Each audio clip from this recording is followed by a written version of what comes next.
Hey guys, thanks for watching. Welcome to the video. In this video, I am trying to decide whether I'm going to keep the Lewitt 440 Pro, which is on camera right, and I also have this new E40 microphone that I got on sale because it was only about $20. The E100Sx has also been on sale recently for about $60. And so I picked that up, and this is only $20. The build quality is actually pretty amazing on it. I know it's not going to sound as good as a 440 Lewitt, but I'm going to be doing a bunch of back and forth here for you, kind of booth junkie style, so that you can hear what the Lewitt 440 Pro sounds like, and the CAD E40 here. I do have a Lewitt pop screen over the top of it. That's why it looks a little bit weird, but this is an E40 mic, and it just has the windscreen over it. So in this test, we will be going back and forth. So you'll see on the screen, you'll be able to see back and forth basically what mic I'm using and at every moment, and I'll just go back and forth between them. The mics are about 4 inches or so away from my mouth, and looking at Audacity, everything is pretty even. So I think this is a good, yeah, I'm almost up to 2 minutes. So once I get into that 2-minute range, I will move over and we will listen to another microphone so we can go back and forth between different mics, and you can hear how the Lewitt 440 Pro sounds compared to a bunch of different microphones.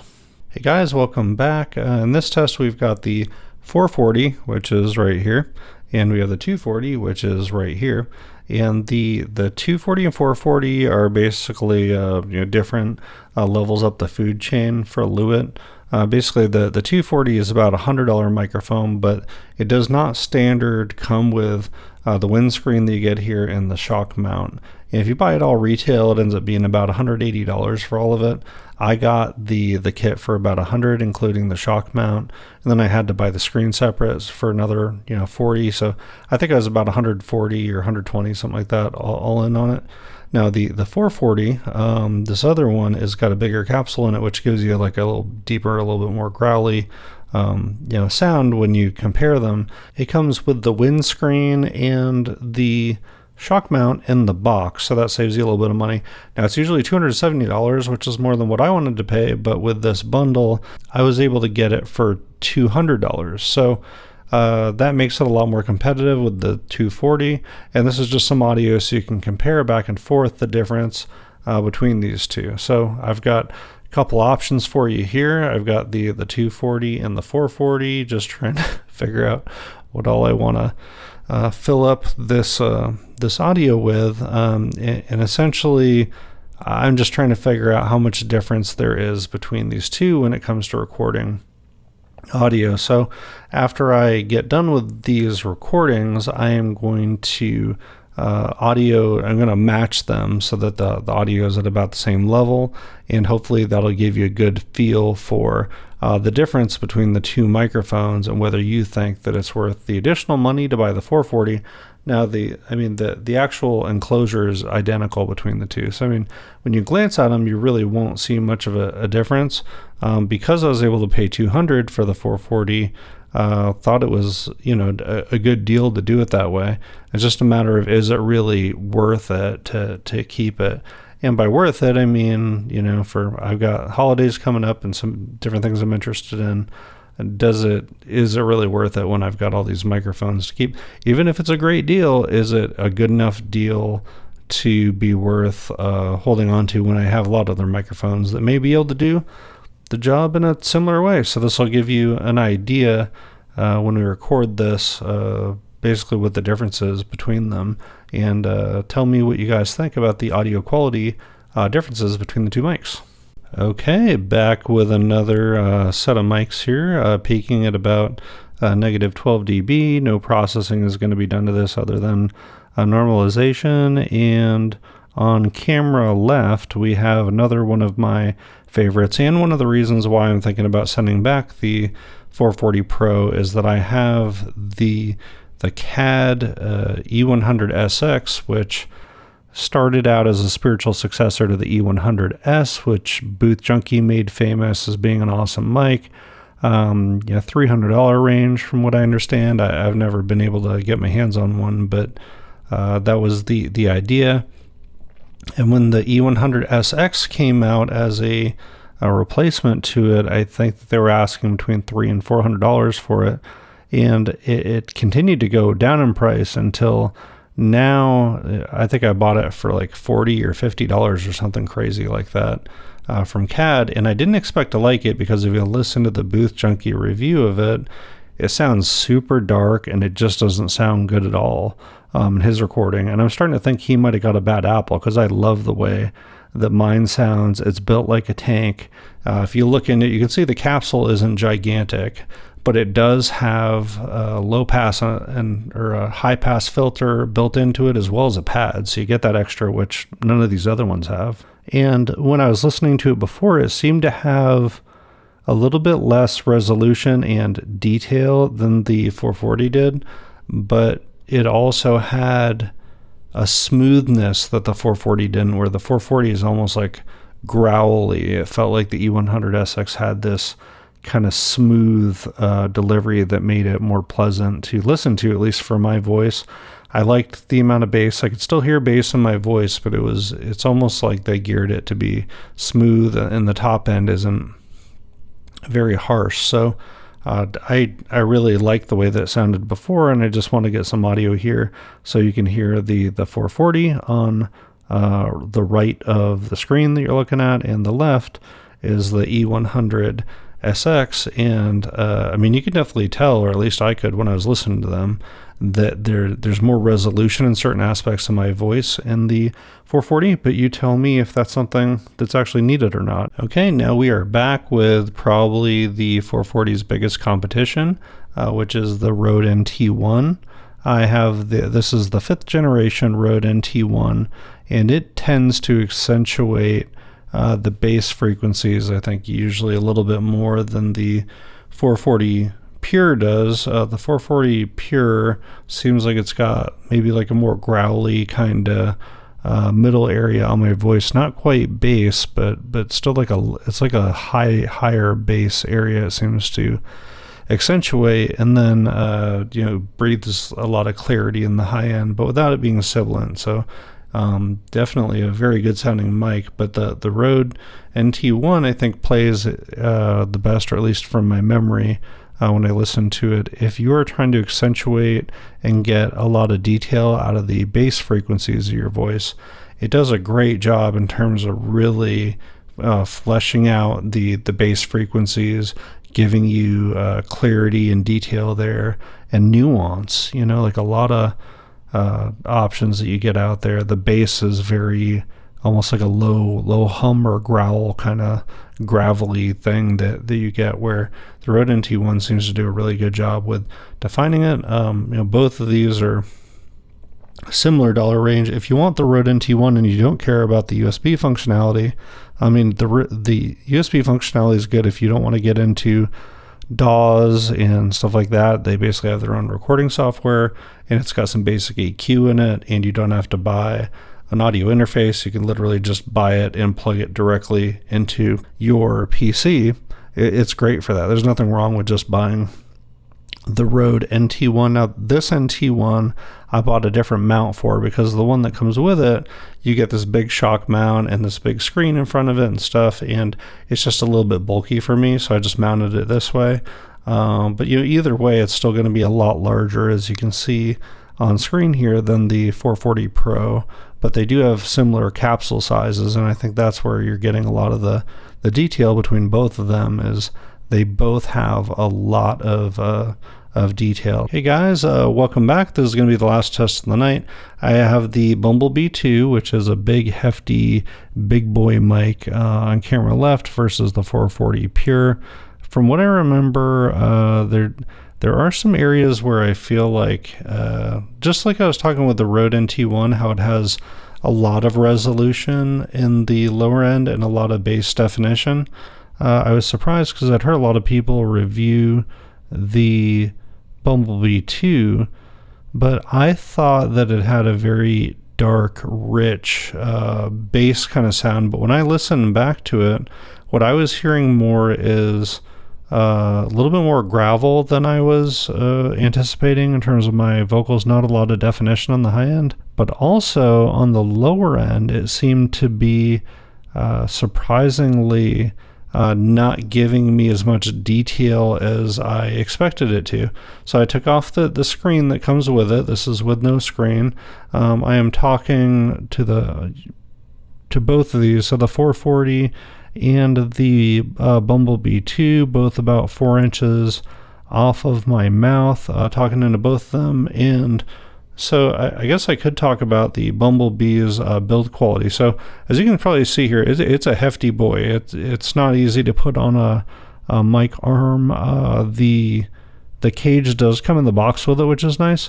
But just know, yeah, I'm sure it looks very high quality, and it does feel high quality, but in a cheap way, if that makes sense. It's almost like you ever bought something that is like it's a tool or something for around your house, and it was definitely built heavy duty, but it was built heavy duty like in a cheap way. Like it's not the Home Depot brand, this isn't the DeWalt. So even though it's big and hefty, it kind of feels a little bit like a lack of refinement in the heaviness of it, and it makes it a little harder to mount on things. So, I mean, all things being equal, unless it blows everybody out of the water with how great it sounds, you might want to skip the Bumblebee 2. Now, I did get mine for like $80. I don't know why. There's some international import version that I was able to get for $80, and on a microphone with no moving parts, I'm not really worried about a warranty like I might be on a camera lens, but the Bumblebee 2 definitely is worth $80,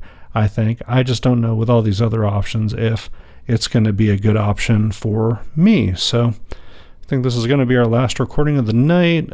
Hopefully this gives you guys a good idea and me on how the 440 compares to other options that are available out there.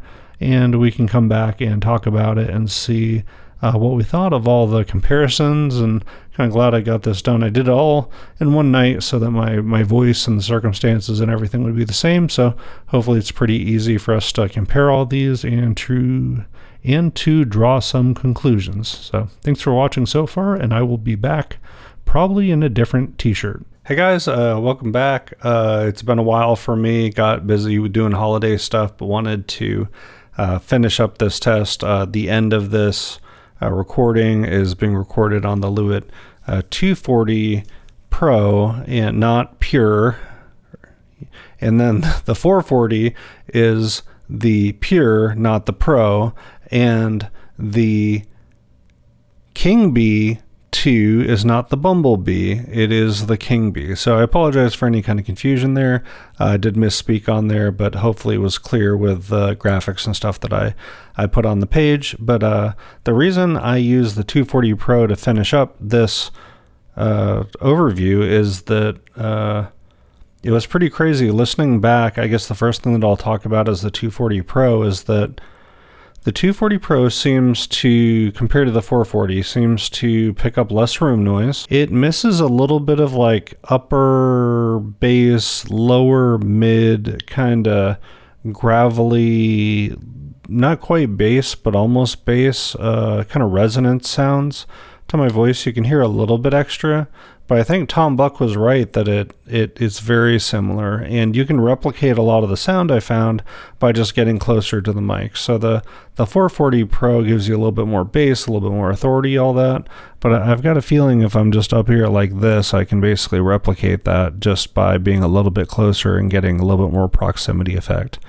So anyway, after listening to all of them, being like kind of OCD about wanting the very best, I don't think I can send the 440 Pro back just because the 240, say it again, 440 Pure back because the 240 sounds so close to it, because I just want to have something that I can feel good about and not wish I had the slightly better one or whatever. I plan on using it for a long time.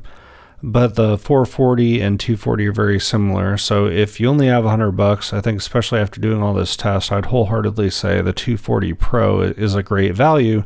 Just remember that depending on the bundle you get, it may not come with the shock mount and it may not come with the filter, but the phone that you saw over the ESX, both of the CAD mics, basically, that is actually comes in the box of this anyway. So you can get by with that foam filter. And truth be told, if you're just talking about sound and how well it works, that foam pad probably works better than this metal thing here. This thing just looks cooler, you know. I mean, that's most of it. And you can go like that, and it just looks cool. So, but in terms of usability, you can definitely get by. The foam might even be, a better use for it. And you could always buy this later. This little flimsy piece for $40 is kind of a ripoff. So totally up to you if that'd be something that you think has value, or or you can just buy it all up front. I think I paid between $120 and $140 for that, where the 440 Pure is usually about $280. I got it on sale for $200, but then it went away. So I don't think $200 is the price you're going to be looking at least in the end of 2024. It was more like $280. So there is a pretty big difference in terms of the cost. And if I had to put a number on it, I would say that the performance difference is maybe 5 or 10%. I mean, it's not humongous. Okay, moving to the E40, which is the first one that I probably should have talked about. The E40 at the beginning I found to be, it's weird. It's one of those where I'm sure if you're just listening to it in a car, or you just listen to it in terms of just without like really zoning in on it, they basically sound, very similar. But if you're listening with higher quality headphones, something like that, you can hear that the E40 it's got some harshness in it. And it's just, you can tell it's just a little bit unrefined, and it's not quite as nice. And I'm sure, I don't know, I might do another test at some point with EQ. If you do EQ, you can probably get rid of a lot of that and clean it up. But also that's part of what you're getting is, if you spend a little bit more money on a mic and you're going to use it for, say, tens or hundreds of hours, is spending another 50, 100, 150, something like that on a mic, so you don't have to clean it up as much in post. What is that worth to you? And I think it has some value. Now, if I didn't have anything and it was my first mic, I mean, man, what a huge upgrade that is over like camera audio or whatever. So it's definitely, it's not bad. And it's got an all metal construction. It feels really well made. It has a 100 hertz high pass filter as well as a pad built in. It's like heavy like a tank. It's got the whole shock mount thing built into it. And when I got it, it was like $20 on sale. So kind of a crazy deal. So if you got something like that, I don't fault you at all for it. You could probably build some preset EQs into DaVinci and off you go. So it's great. It's not bad. I mean, I've seen so many channels where people have bad audio and doesn't seem to even really matter. So I mean, something like that is like a really high step up over even a lot of bigger channels. I think you could absolutely get by with it. The big brother to that, the E100Sx, though, I've really kind of fallen in love with that microphone. It is a little bit temperamental, I found. So the E100Sx I picked up for $50 or $60. It's got a really cool, like, smooth delivery on it, almost like it's already been EQ'd and compressed. You definitely lose some detail against the 440 Pure. I mean, you don't hear as much, but it's almost like intentionally smoothed out. Some of the reviews that I saw, that it just sounded super dark in the upper mid-range. I don't hear that with it. It's got plenty of detail, but it's like smooth, and the bass is smooth, and in general it's just got a vibe to it. So I definitely like that mic a lot. Now, that being said, at first when I was recording and I used it in some temperamental environments where I had more RF interference going on, and when I had that RF interference with it, it actually really struggled. So it doesn't do very well with any kind of electrical interference. You got to watch it. It does not do well with rejecting plosives. If you're close it up all on it, you can. It's pretty easy to clip the mic. So you do have to be careful with it. It's a little, like I said, temperamental, but once you kind of work out the quirks with it and figure out how far away you need to speak onto it, what direction to speak, make sure not to plosive on it, make sure that you don't enunciate too much. It doesn't do well with fast spikes in your voice, things like that. It's temperamental, I'll just say. But if you kind of figure that out right, it's, man, I don't know what the price is back up to whenever you're watching this, but for me, for the $50 or $60 range with it, I mean, there are days that I might choose that over the 440 Pure because of the vibe I'm going for. The 440 Pure is it gives you everything. It's really in there giving you the full range of your voice, but there might be times that you just want more of a smooth sound to it, and it's an excellent option for those. So if you can get it in under $60 or $80, I think it's a crazy value, and just know that you're going to have to baby it a little bit when you use it. But other than that, it's just like its little brother. It gives you a built-in pad, and it gives you a high-pass filter. The high-pass filter gives you slightly different sound to it. It makes it feel a little bit more natural and less broadcasty, but I think it's an excellent microphone. So if you can't afford something like the 440 Pure, then I would definitely look and see if you can get a deal on that one. I mean, I'm assuming that there's no variation in the quality of them. It's kind of weird how Booth Junkies sounded so weird when he first did his review. So I don't know if they've done different iterations of it or they just don't have good quality control, but that'd be the only thing I would keep an eye on, is just make sure that the one you get actually sounds like the one that I got as well. I mean, it definitely has a smaller capsule. You can tell when you look at it, it's got a pretty small one compared to some of these bigger ones. It's probably more similar to what the 240 Pro has rather than what the 440 or the Rode NT1 would have. So just keep that in mind. But I mean, I still think it sounds great. I don't know how much that actually matters. The Rode NT1, I was really surprised about. I just assumed, I've always loved the way that microphone sounds. So many people view it as an industry standard. I absolutely did. I was excited when I acquired it. I've been using it a lot. People like Curtis Judd talk about using that one for all of his, daily work, all of his Zoom calls, things like that. He's using that, even though he's bought a lot more expensive microphones. That's the one that he chooses to use on a daily basis for client work, things like that. So that speaks volumes to that. But Curtis's voice is a little bit different than mine. He's got more nasally parts of his voice, and it's a little bit harsher.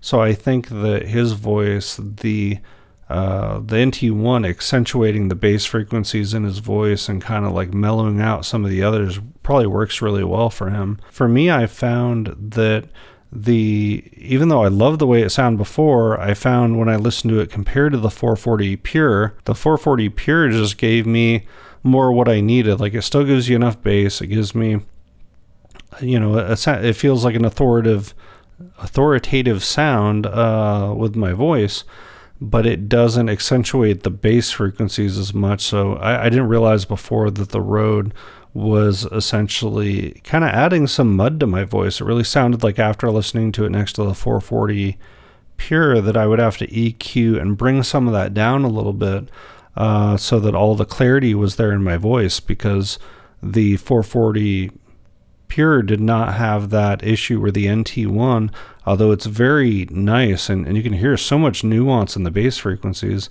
there are moments where the bass seems to almost just overwhelm everything. So you can't hear all the details in your voice. So that was surprising to me. And I mean, the Rode NT1, so you can buy the XLR only version for 180. So that's one of the, assuming the 440 Pure goes back up to 280, that would be one of the reasons you may want to get it. Is just that it's a lot less expensive. If you buy the USB version, that's another reason you might be interested in the Rode NT1, is that it comes with the shock mount and it comes with the screen. I mean, it's pretty bulky. It's a lot. I had to buy a different one because I didn't want to deal with, this big cage and this big, pop screen thing that comes with it. But if you're okay with all that stuff and you get the USB functionality and you haven't already bought a USB audio interface, that'll save you a bunch of money because you can just buy that and just be done with it. You use their software EQ and stuff on your computer, and that's it. You don't have to buy anything else. So that would be one in favor. And if you don't have a voice that is like super bassy, you may find that suits you really well as well. The last one that we have to talk about is the King Bee, not the Bumblebee 2. And I'm really conflicted on that one. Like I mentioned in the video, I don't know if I did a great job of describing it, but there are some things that are heavy and they're made out of dense metal, right? But that doesn't mean that it feels like well made and super high quality. It just kind of feels like heavy duty. And to me, that's how the King Bee 2 feels. If I was stuck with it and that was the only mic I can use, I would be completely happy with it. I think I could do some amazing content with that. But would it be my preferred one? No. And that's where, when you're listening to it in isolation, again, beggars can't be choosers. If that was the only mic, they just hand it to me and said, start a channel with it. I think I'd be ecstatic with the audio quality that I was getting. But when you compare it to some of the other options out there, the bass seems to be, it's almost like they compressed or EQ'd or something, where it's like it's in simple easy mode, where the bass doesn't have much nuance to it. It almost feels like there's certain lower frequencies that are cut off. It's like a very even, the bass in your voice is just very even, and it almost like it's not picking up all the frequencies and all the nuance. And the kind of the same in the treble area is that, it's not very sibilant or anything like that, but it also feels like it almost feels like more like a dynamic mic in some ways, that it doesn't have as much dynamic, kind of sound. It feels like there's portions of the spectrum that it's not picking up, and you're not getting like bad, you probably don't have to use as much of a de-esser and stuff on it, but it just doesn't give you all the nuance that I can hear on some of these other ones. And on top of that, with how heavy it is, like with this cheap mic arm I'm using here, it'll work fine on the Rode NT1 Plus or whatever the heavy duty one is, I'm sure. But if you just have a cheap stand like this, like it doesn't even want to hold it. It wants to fall over. It's like big, clunky, huge. It's just a lot. Like it's kind of extra, right? Like it's just this mic that's like, it needs, like the only thing I could use down here with it, I had to put it on a stand to use it. It does do a good job. It's just, is it really worth all the hassle of dealing with all that? Now for $80, and that's your only mic, and somebody said, hey, for $80 you can have this or something else, I'd be really tempted to just go with it. It's really nice, but just know, it's big, it's heavy, it just feels like a lot. And with something like this little, or the 440, like you see how small the arrangement is for this here. There's no reason to have this thing be this giant tank, other than they just think that it, I guess, like if you're basically buying it by the pound and that's supposed to scream quality to you.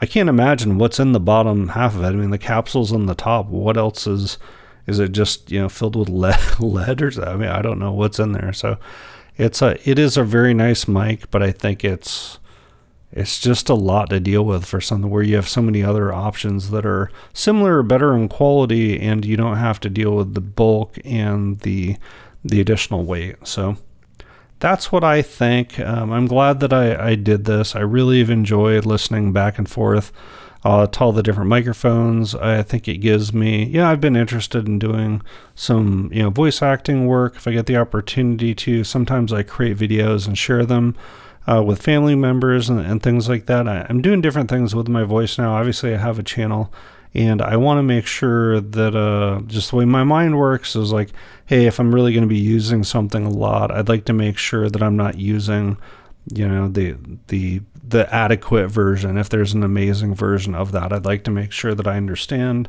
what all the options are out there. Researched a lot of these microphones. I don't know, I may do separate reviews on them altogether in the future, but The bottom line is these are the ones that spoke to me when I was watching Podcastage or other people review them in terms of like good value mics that I really wanted to hear on my own voice.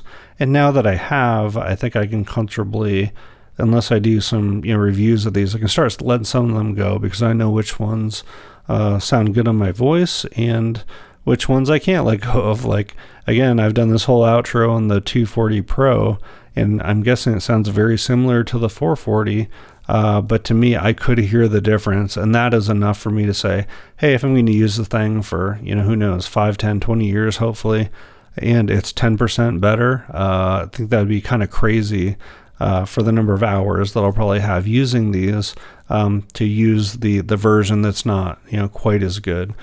Getting to a point in my life where I realize having a high quality thing that you use, if you use it a lot and you think about the per hour cost of the differences between it. For instance, we just upgraded our living room TV to an OLED TV, and yeah, I mean the old TVs work just fine, but we might have hundreds of hours in front of that thing. For a few $100s, we can get deep rich blacks, and it just looks better. And I can sit there and go, yeah, it stings a little bit to spend the money, but it's also just nice knowing that the things that we use the most we spent for quality. So that's my takeaway. Curious to hear what you guys thought of the audio comparisons between the two. Curious if you hear the same things I do. Would love to hear your thoughts below. Would love to answer any questions you have if I can be helpful in any kind of way. And hopefully you guys have a great day. Thank you so much for watching. I appreciate it.